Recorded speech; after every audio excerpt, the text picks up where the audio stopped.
I've tested every single Sony camera and these are the best ones. Sony makes cameras for everyone, with tons of options, but with so many options, it's simply overwhelming. And you might accidentally get a camera that's totally wrong for you. So let's break down the best Sony cameras based on your shooting style and needs so you get the right camera for you. Here's the one thing you have to know about Sony cameras. Sony often uses the exact same sensor and processor in different body styles.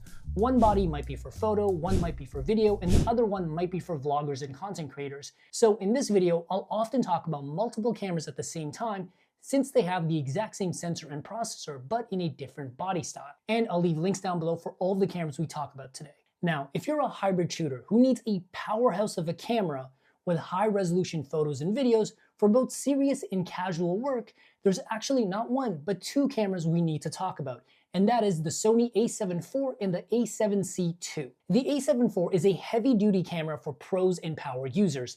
It has a high-resolution EVF and screen with tons of custom buttons and a large battery to support all-day usage.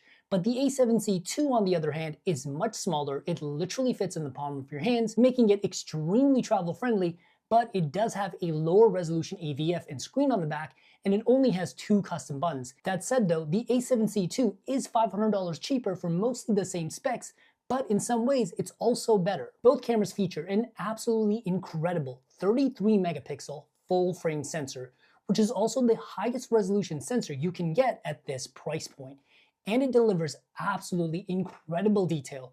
You can literally zoom in and see someone's individual pores. And the image quality is more than enough for professional work. On top of that, the sensor is absolutely fantastic for low light work, and the autofocus is fast and reliable for both photos and videos, even in low light and for fast moving subject matter, so you can focus on shooting and your creativity. But the A7C II does pull ahead with AI-based subject detect for autofocus, which locks onto any kind of subject matter like human, animal, planes, birds, insects, cars, planes, and the list goes on, while ignoring everything else in your scene, and this does make the autofocus infinitely more accurate. Both cameras have in-body stabilization, but the cheaper A7C II actually wins again by having 8 stops of stabilization, where the A7 IV only has 6 stops of stabilization. So the A7C II is better for handheld video and slow shutter photos, but the stabilization is really good in both cameras and you really can't go wrong. Now, when it comes to actually shooting photos, both cameras shoot at 11 frames per second, and there's not a huge difference between these two cameras in terms of speed. But the A7C II can only shoot 200 JPEGs in a row or 45 raw photos, where the A7 IV can actually do 800 JPEGs and 485 raw photos in a row, making it much better for someone that's doing long bursts of shooting. Now, when it comes to video, both cameras shoot 4K at 24 and 30 frames per second, but here's the kicker. It's also downsampled from 7K, meaning you're actually getting 7K detail in a smaller and easier to edit 4K file. And both cameras can also shoot slow motion at 4K 60, but it does have a pretty heavy 1.5 times crop, so instead of full frame, you're really getting an APS-C field of view, but both cameras can also shoot full HD at 60 and 120 frames per second without a crop. And both cameras also offer Sony Cinema color profiles with S-Log3 in 10-bit color, so you can color grade your footage like a pro. Ultimately, both cameras will give you very similar results, but if you want a bigger frame buffer with more control, the A7 IV is the way to go. But if you want a smaller and lighter body that's also cheaper, the A7C II is a fantastic value. Now, maybe you're a content creator, a YouTuber, vlogger, or just a casual user that just wants a solid camera at a much lower and more affordable price that doesn't compromise image quality. In that case, you have to check out the Sony A6700 and the Sony ZV-E1 Mark II. Both cameras have almost the same internal tech, but the body and design is very different. The Sony A6700 is a hybrid photo and video camera built very similar to the A7C II, with the same viewfinder, customizable buttons, and everything else, but it's actually slightly smaller and lighter. And the ZV-E1 Mark II, on the other hand, which I just so happen to have, is a super small and tiny vlogging camera. It is about $500 cheaper than the A6700, but it doesn't have a viewfinder. Instead, it has a built-in 3-capsule microphone for very solid audio, and the button layout is made super simple for beginners and content creators. Both cameras actually have the same sensor as the Sony FX3, which is a full-blown cinema camera. It's a 26 megapixel APS-C size sensor. It's sharp, detailed, and fantastic in low light, thanks to a dual native ISO of 800 and 2500 for video and S-Log3. and you can get very clean results up to 6400 ISO. Both cameras have very fast and accurate autofocus, but the A6700 does have a dedicated AI chip that makes it better for subject tracking. Even though the ZV-E10 doesn't have the dedicated AI chip, it does have the same subject tracking algorithms, so unless you're really pushing the autofocus, you may not notice a difference. And when it comes to stabilization, the A6700 is also better. It has 8 stops of in-body stabilization, where the ZV-E10 only has digital stabilization, which does add a pretty heavy crop to your image. So if you shoot handheld a lot, the A6700 is a much better choice. But if you're only using the ZV-E10 too for vlogging, you'll be just fine with the digital stabilization. And both cameras shoot 11 frames per second for fast action and movement with a pretty similar frame buffer. But the ZV-E10 II actually lacks a physical shutter, so it's electronic shutter only, meaning you will see rolling shutter artifact if you're doing a lot of fast pans with your camera, though most users probably won't notice.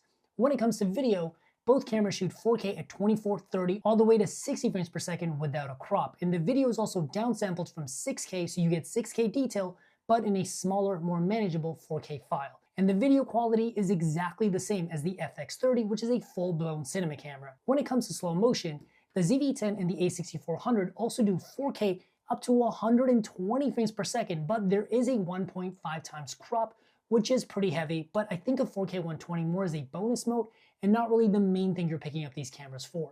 But both cameras can still shoot full HD at 60 and 120 frames per second without a crop.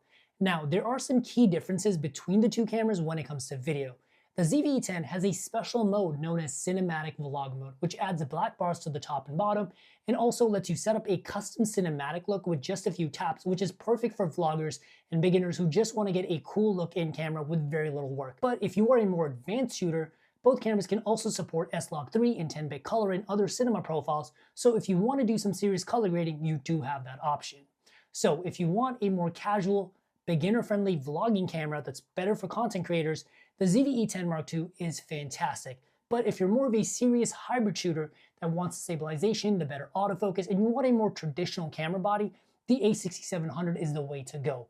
And if you're someone that's very heavily into video, should also consider the FX3, which is a cinema-style body, which has a cooling fan built in for unlimited recording, but it can only take one photo at a time, so it's not a great photo camera. But if you're a very serious video shooter, it is a camera worth considering. Either way, the ZV-E10 II and the A6700 are going to give you incredible image quality at a great price. Next up, let's talk about video, because this is also where Sony cameras shine. In my opinion, they make the best video cameras out there. So let's talk about the A7S III, the FX3, and the Sony ZV-E1. The A7S III is a traditional photo-style body that's pretty similar to the A7 IV, with a nice beefy grip, custom buttons, and a high-res screen and EVF. The FX3, however, is a dedicated cinema body with a built-in cooling fan for unlimited recording and a cinema-style button layout. On top of that, it also comes with an audio top handle. But my personal favorite camera of these three is the Sony ZV-E1. It gives you the exact same quality as the FX3 and the A7S III, but in a tiny vlog-friendly body similar to the ZV-E10 II, but it's half the price of the FX3 and the A7S III. And all three cameras have the same 12 megapixel full frame sensor, and this is the same sensor that's also in the big boy FX6. And this camera has been used on countless Netflix documentaries and even some Hollywood movies. Now, 12 megapixels isn't great for photos, so if you need high resolution stills, this isn't the camera for you. But when it comes to video, 12 megapixels is actually an advantage. Because of the lower megapixel sensor, these cameras can shoot at an insane 12,800 ISO, perfectly clean. You can basically shoot in the dark. And all three cameras have fast and reliable autofocus like every other Sony camera, but the ZV-E1, the cheapest camera, actually has an edge because it's the only one with AI subject detection, making it even smarter and more accurate when it comes to autofocus. Another benefit of having a lower megapixel sensor is that all three cameras can shoot as high as 4K up to 120 frames per second with no major crop or compromise. And of course, they can also do full HD, not just at 120 frames per second, but all the way to 240 frames per second for 10 times slow motion. So whether you're shooting sports, music video, wildlife, these cameras can pretty much handle it all. And all three cameras have Sony cinema profiles with S-Log3 in 10-bit color for pro-level color grading. But the ZV-E1, the cheapest camera, can also do cinematic vlog mode With one tap, you can actually set up your own custom cinematic look, which is perfect for beginners and content creators. But one thing that really separates these cameras is that the A7S III and the FX3 can also record 12-bit ProRes RAW via an external recorder like the Atomos Ninja 5. The ZV-E1, the cheapest camera, unfortunately does not have any sort of RAW, but the internal recording on all three cameras are exactly the same. And it's also pretty easy to figure out which one is right for you. The FX3 is a cinema camera, so if you're going to need that audio top handle or the built-in fan for long record sessions, the FX3 is the way to go. If you're a hybrid shooter, the A7S III is a no-brainer. And if you're a vlogger or content creator or someone that just wants the quality of the FX3 and A7S III for half the price in a smaller body, the ZV-E1 is definitely the way to go. But no matter which one you pick, you're getting one of Sony's best video cameras. Now, if you want the most powerful camera from Sony with all of the best specs, unfortunately, that's a $10,000 Sony A9 III or A1 II kit. And as incredible as those cameras are, and I'm lucky enough to have used them, most of us are not dropping $10,000 on a camera unless we're doing high-end work. And if you are, you're not watching this video. So let's talk about some more realistic options.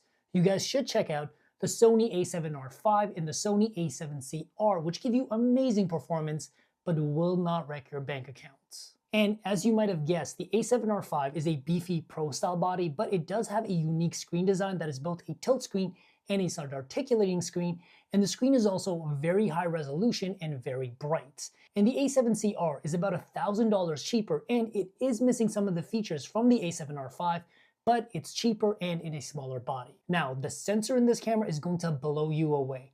It's a 60 megapixel full frame sensor, which is just unreal in terms of details. You can literally zoom in and see someone's eyelashes. And both cameras have Sony's latest autofocusing system with AI subject detect, and they both have 8 stops of in-body stabilization, which is fantastic for handheld. But when it comes to actually shooting photos and videos, the two cameras are really different. The A7R V can shoot 10 frames per second, which is actually really impressive considering it's a 60 megapixel sensor, and the A7C R is slightly slower at 8 frames per second. However, the A7R V can shoot 453 RAW photos in a row, where the A7C R can only do about 45 RAW photos. So the right one for you will depend on your shooting style. And both cameras shoot 4K at 24, 30, and 60 frames per second with no major compromise, and 60 frames per second only has a very minimal 1.2 times crop, which most of you guys will not notice. However, one thing to note is that the video is not downsampled in 4K, so the higher resolution sensor doesn't give you a huge advantage. Though the A7R V can also shoot 8K video up to 30 frames per second. However, it's only 10-bit color 420, which isn't great for video editing, and on top of that, it does have some pretty significant rolling shutter. If you want 8K, this is definitely not the camera to get. But both cameras do shoot full HD up to 120 frames per second, and they also both have S-Log3 and cinema profiles in 10-bit color. Overall, both cameras are phenomenal for someone who wants a high-resolution sensor and 4K 60 with a very minimal crop.